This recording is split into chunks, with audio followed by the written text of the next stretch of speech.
Welcome to this explainer. Today, we're diving into an absolutely wild butterfly effect in elite football.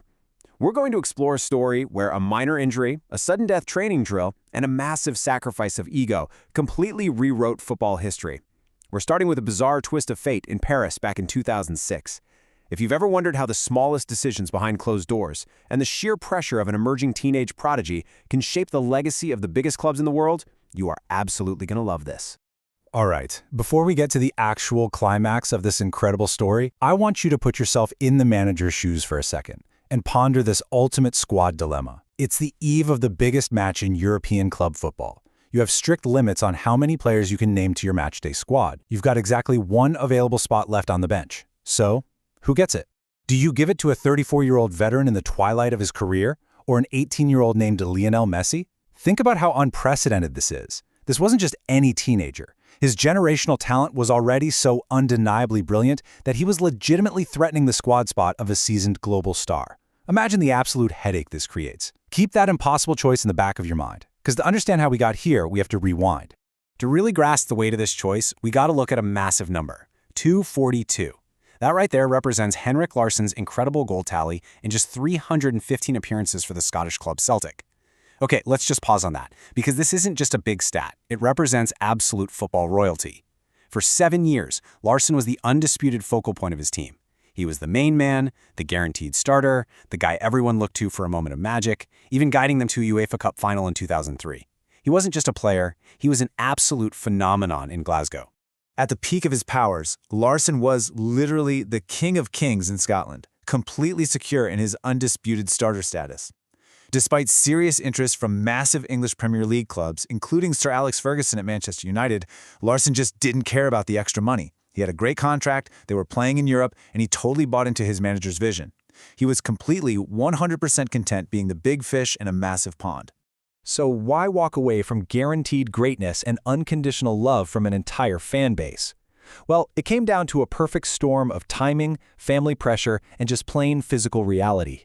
7 years at one club is a lifetime in modern football, and the pressure was immense. Larsson himself noted that if he went just 2 games without scoring, people would start whispering that he wasn't the same old Larsson. Plus, his son Jordan started asking those heartbreaking questions about why his dad was always traveling. And physically, Larsson knew his body was aging. He really wanted to recuperate in a warmer climate when he wasn't playing. The time just felt right. He wanted to be fully transparent about it too. He went to his manager, Martin O'Neill, and told him exactly why he was letting his contract run out. No secrets, no keeping anyone in the dark. He essentially said, "I just want to get out while I'm still ahead." He wanted to leave while his legacy was spotless, before the inevitable decline of age could tarnish his reputation with the fans. And honestly, O'Neill completely respected that honesty, knowing they had been great for each other. The way his 2004 departure went down is straight out of a movie. On May 16th, he gives Celtic a fairy tale ending, scoring a late header from a free kick against Dundee United in his final competitive match at Parkhead. Then, while he's away at Euro 2004 with Sweden, the unthinkable happens. Barcelona calls. Now, Larsson wanted to stay focused in his tournament bubble, so he tells his wife, Magdalena, to make them wait. But Magdalena wisely chuckled and basically said, they're not going to wait. So she grabbed his agent, flew to Spain, and hammered out the whole contract herself. By July, just days after Sweden exited the Euros, Larsson was officially a Barcelona player heading to the dream team he grew up idolizing. But man, arriving at his boyhood dream club came with a brutal reality check. Larsson suddenly found himself competing for minutes against an absolutely ridiculous list of attacking talent. We're talking Samuel Eto'o in his prime, Ronaldinho doing absolute magic on the pitch, the rapid Ludovic Giuli, and of course a young, rapidly emerging teenager named Lionel Messi. Think about how intense that is. A 33-year-old veteran walks into a locker room and realizes his biggest threat for pitch time is a teenager who is so clearly destined to be an all-time great. Talk about pressure. For a guy used to being the center of the universe in Scotland, this was a massive, massive shift. Manager Frank Rijkaard was brutally honest during the recruitment process. He sat Larsson down and told him point blank, "You are not going to be a guaranteed starter here." Rijkaard was asking Larsson to make a huge ego sacrifice. He needed a complementary piece, a reliable veteran who could come off the bench and change a game without demanding to be the star of the show. Going from the focal point to a backup, that takes immense mental toughness. Larsson openly admitted it stung. He He was a fierce competitor who naturally always wanted to start, but he channeled that frustration like a true professional. He prepared every single day in training as if he were in the starting lineup. He kept his standards impossibly high, which is so hard to do when you know you're likely going to spend the first 60 minutes of the match sitting on the bench, especially with a kid like Messi breathing down your neck. Okay, this brings us back to that ultimate climax, the 2006 Champions League final in Paris against Arsenal. Barcelona has a strict limit of 18 players for the matchday squad, but they have 19 fit players traveling. It comes down to one final spot on the bench. On side A, 34-year-old Henrik Larsson, nursing a recent hamstring issue.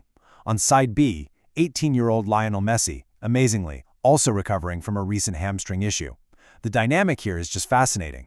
It is completely insane that a teenager's rapid recovery and sheer undeniable talent was forcing a seasoned, legendary veteran into a do-or-die situation just to make the bench. With both players dealing with those recent hamstring tweaks and strict rules forcing the manager's hand, the entire squad selection hinged entirely on a sudden-death training ground showdown right there in Paris. They traveled 2 days before the game, and as Larsson recalled, it literally came down to who looked sharper in those final pre-match sessions. Just pause to imagine the tension. The veteran fighting for his last hurrah on the biggest stage, going toe-to-toe against a teenager, absolutely desperate to announce himself to the world. When the dust finally settled, the coaching staff simply couldn't look past Larsson's precision. During a crucial finishing drill at the exact end of practice, the veteran's muscle memory and lethal accuracy shone through. Because Larsson finished so flawlessly in that one specific drill, the staff made the agonizing choice to send an 18-year-old Lionel Messi to the stands as a spectator, giving that coveted bench spot to the 34-year-old Swede. Let's break down exactly why that specific squad selection completely changed football history. During the final, Barcelona is struggling. Arsenal is down to 10 men, sure, but they're leading 1-0. The chaos is mounting. With just 30 minutes left, Rijkaard looks to his bench and brings on Larsson. And what happens next is an absolute masterclass. Boom! Larsson provides a brilliantly intelligent, deft touch to set up Samuel Eto'o for the equalizer. 4 minutes later, bam! He picks out Giuliano Belletti with a perfectly weighted pass for the game-winning goal. He systematically dismantled Arsenal's defense, securing Barcelona's first European Cup in 14 years. So the real crucial takeaway from this explainer is how a player's mindset and the immense pressure of competing against a prodigy can alter history. Henrik Larsson's willingness to sacrifice his ego is the hidden engine of this victory.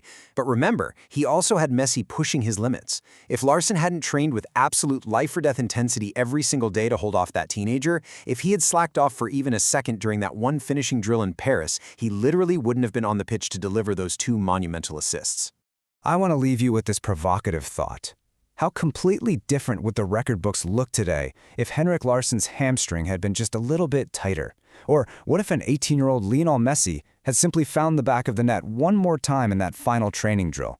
Messi went to the stands, Larsson went to the bench, and Barcelona won the Champions League. It's just a crazy reminder that in elite sports, the grandest moments of history are often written by the narrowest, quietest margins behind closed doors. Thanks for joining me for this explainer, and keep looking for those sliding door moments in everything you learn.